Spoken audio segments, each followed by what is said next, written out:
Umnyango wezempilo eGauteng sewenze isibophezelo sokukhokhela imiholo yezisebenzi ezibalelwa ema-50. Lokhu kulandela ukugxekwa iNyunyana yezisebenzi iDENOSA nechaze ukungaholelwa kwezisebenzi njengento eyisihluku futhi engenabo ubuntu.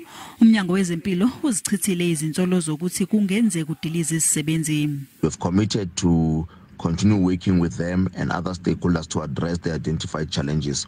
The department wishes to reassure the public and its employees that it remains committed to ensuring that the health system is capacitated with the necessary human resources to continue rendering much needed health services to communities. Ngokusho kwenyunyana izomiswa inkontileka yokusebenza kwabahlengikazi okumanje basebenzela umphakathi ngokomgomo wokuphothula iziqu zabo. Lokhu kwenzeka nakuba zibe khona izingxoxo zokugwema lokhu nehovisi likaNdunankulu. Inyunyana ifuna umnyango ugcine laba bahlengikazi emva kokukhokhela izifundo zabo. We have indicated to the department that we are not going to applaud them for that because they are doing what they ought to have done in the past.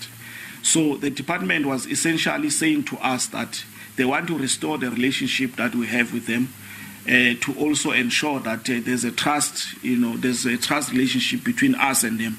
We indicated, we put it on record to them that from where we're sitting, we can only trust them as and when those nurses can confirm that they've received money in their bank accounts. I-DENOSA kulindeleke ukuthi imemezele ngezinyathelo ezozithatha ngalesi senzo eqaleni kwaleli sonto.